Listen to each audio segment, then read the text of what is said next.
Hello everyone, so welcome back to this channel Shiksha with Diksha. हम marketing competitive marketing के subject में chapter 2 और chapter 3 का फर्स्ट पार्ट तक कवर कर चुके हैं। This is going to be the third part of the chapter 3। ठीक है, सो हम इसमें देखते हैं क्या है मार्केट चैलेंजर्स। मार्केट चैलेंजर्स वो होते हैं जो कि चैलेंज करते हैं लीडर्स ऑफ द मार्केट को। ठीक है, उनके अंदर एक करेज होती है, एक हम बोल सकते हैं एक उनकी विश होती है that they want to be top on the market. So इसलिए वो चैलेंज करते हैं मार्केट को। ठीक है, सो इसमें क्या होता है, who tries to challenge the top leaders of the market. First is aggressive fight. देखो किस तरीके से कर सकते हैं कि भाई एग्रेसिव फाइट करके या सेफ प्ले करके कॉपरेशन से। एग्रेसिव फाइट में जैसे कि हाँ भाई साफ साफ बोल रहे हैं, हाँ भाई मैं तीर को नीचे लेट डाउन करूँगा, मैं तेरे से ऊपर जाऊँगा। एक तरीके से जा कर के आप सीधा सीधा धमकी दे रहे हो, साफ दिखा रहे हो कि yes you are going to challenge that person. ठीक है, उसके बाद सेफ प्ले होता है कि जब आप उसको साफ साफ जा कर के नहीं बोल रहे हो, बट आप कुछ और तरीके से कॉपरेशन तरीके से दूसरे उसके मार्केट शेयर को परेशान किए हुए आप अपने आप को कहते बढ़ाने की कोशिश कर रहे हो। मतलब एक तरीके से मतलब यहाँ पर आप ना लड़ाई में आ गए हो, लड़ाई में उतर आए हो कि भैया मैं उसको नहीं बनने दूंगा। ठीक है, वो वाली बात आ गई। यहाँ पर आप उसको नहीं बोल रहे कि आप बनो नहीं बनो, आप बोल रहे हो आप अपना गेम प्ले करो, मैं अपना कर रहा हूँ। मतलब अपनी मेहनत पे, अपनी जो स्ट्रैटेजीज है उस पर ज़्यादा ध्यान दे रहे हो, वो हमारा सेफ प्ले आ जाता है। ठीक है, इसमें क्या करते हो, जो वो करेगा वही करोगे आप। मतलब आपने पूरी लड़ाई मान रखी है कि अगर उसने कहते हैं बेवरेजेस में या कोका कोला का ब्रांड खोलना है, आप बोलोगे मैं तो पेप्सी खोल के बैठूंगा।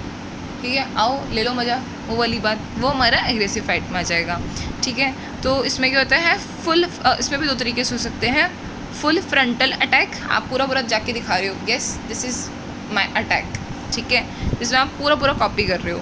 इनडायरेक्ट अटैक होता है जिसमें आप उसके वीकनेसेस के ऊपर काम करते हैं कि चलो जी आप की जो भी प्रोडक्ट थी उसमें ये कमियां दी, मैंने अपनी कमियां जो है सुधार करके उसमें अच्छा अपने प्रोडक्ट हो करके उसे लॉन्च कर दिया। वो हमारा हो गया इनडायरेक्ट अटैक। ठीक है, सेफ प्ले होता है जिसमें आप लीडर्स की मिस्टेक से सीखते हो और उसके बाद आप उसको एक्शन लेते हो। वही कि मतलब उसने जो गलत स्ट्रैटेजीज करी, उसने बेवकूफ़ी करी, उसने अपना ज़्यादा कहते चालाकी से दिखाने के चक्कर में कुछ गलत स्टेप्स ले लिए, तो आपने उससे सीख करके अपना मार्केट कैप्चर अच्छा किया, अपना काम अच्छे से किया, जिससे आप बाद में बड़े लेवल पे आ गए। वो हमारा होता है सेफ प्ले। ठीक है, सेकंड हमारा है मार्केट फॉलोवर। मार्केट फॉलोवर होते हैं जो कि बोलते हैं कि भैया हमें ना तो कभी टॉप में आना है, ना हम आपको चैलेंज करेंगे। जो आप कहेंगे, मतलब जो यहाँ पे top leader of the market कहेगा वही माना जाएगा। आपने जैसे जैसे करा, आपने जैसे जैसे प्राइजेस में चेंजेस करे, वैसे वैसे हम भी प्राइजेस में चेंज करेंगे। ठीक है, सो ये होते हैं फॉलोअर्स। ठीक है, सो इसमें क्या होता है, never tries to compete with the leader and save money. मतलब इसमें क्या होता है, भैया आप कभी ट्राई नहीं कर रहे हैं किसी से, आप कुछ अच्छा चाहोगे तो आप कुछ अपने आप से आपकी डिमांड्स होंगी, तब तो आप उसमें एक्स्ट्रा एफर्ट करोगे ना। एक्स्ट्रा एफर्ट करोगे तो आपका खर्चा होएगा। आप एक्स्ट्रा एफर्ट करोगे ही नहीं, आप बोलोगे चलो जितना है जैसा है चलता रहने दो, सो जाओ, वो तो कोई दिक्कत ही नहीं है। ना तो आपको फिर प्लांट लगाने की ज़रूरत है, ना आपको खर्चा करने की ज़रूरत है, बस तो आपके सेव मनी हो जाएगा, वेरी प्रॉफिटेबल होंगे। क्यों? क्योंकि आप तो उसी कदमों पे चलोगे जिस कदमों पे लीडर जो है सक्सेसफुल हो रहा है, तो आप तो प्रॉफिटेबल होंगे। ठीक है, साथ में आपको क्या होगा, आपकी जो स्ट्रैटेजी होगी that would be totally copied strategy. जो भी लीडर ने किया वही आपने कॉपी कर लिया, वो आपकी कॉपीड स्ट्रैटेजी होंगी। ठीक है, मार्केट चैलेंजर जो है वो, अच्छा कभी किसी मार्केट चैलेंजर से कुछ आप भिड़ गए ना गलती से, उसको लगा भैया हाँ आप तो एक तरह से अनुयायी हो लीडर की, और उसको लीडर से गुस्सा आया था, तो वो लीडर को तो नहीं कुछ कर सकता, आपको साइड कर देगा। तो बोलेगा अच्छा बेटा चलो आप निकलो यहाँ से, साइड हो जाओ। सो मार्केट चैलेंजर में अटैक द मार्केट फॉलोवर। सो ये थोड़ा सा इनके लिए प्रॉब्लमेटिक होता है, क्योंकि ये तो बिल्कुल शांत संत बन के बैठे होते हैं ना, हमें कुछ नहीं करना, जो उन्होंने कह दिया वो करना है। तो ज़्यादा लीडर की जी हजूरी करने की वजह से उनको ही कभी कभार साइड कर दिया जाता है। ठीक है, सो मार्केट नीशर कौन से होते हैं, serves the small groups and the sizes.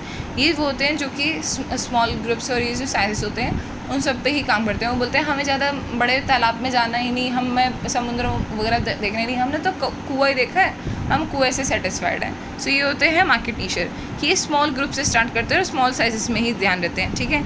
इनका क्या होता है, अगर इनको जब नीशे सेलेक्ट करनी होती है तो क्या करते हैं ये, कि प्रॉफिटेबल हो, उनको प्रॉफिट बन सके, तब वो वैसे नीश देखेंगे, ठीक है। एक्सपेंडेबल हो, इन द मतलब ऐसा ना हो कि एकदम से कुआं एकदम से ही समुद्र बन जाए ना भाई, पहले कुआं है, तालाब बने, तालाब के बाद हम बोल सकते हैं फिर नदी बने, नदी के बाद समुद्र बने, ऐसा वो चाहते हैं, मतलब कि वो एक्सपेंडेबल भी हो, कि उनकी अगर फ्यूचर में ज़रूरतें बढ़ती हैं तो उस हिसाब से मार्केट भी एक्सपेंड हो सके। फिर अनडिस्टर्ब्ड बाय द राइवल्स, कि भैया कोई छेड़खानी ना हो, कोई परेशानी ना हो, कोई कंपटीटर्स आकर के इनकी जो भी ये कमाई है या मार्केट है उसको डिस्टर्ब ना करें। सो इस तरह, इस हिसाब से वो ये नीश जो है डिसाइड करते हैं। उसके बाद आता है competitor centred and the customer centred companies. कुछ होती हैं जो कंपटीटर सेंटर्ड होती हैं, कुछ होती हैं कस्टमर सेंटर्ड होती हैं। वो बोलती है भैया हमने कंपटीशन साइड कर दिया, हमारी कंपनी तो कहते हैं माइंड ब्लोइंग है।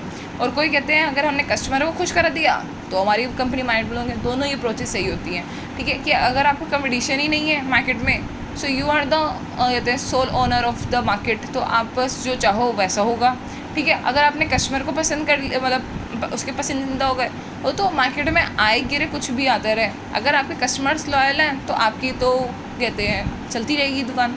तो वही वाली बात है यहाँ पर, ठीक है।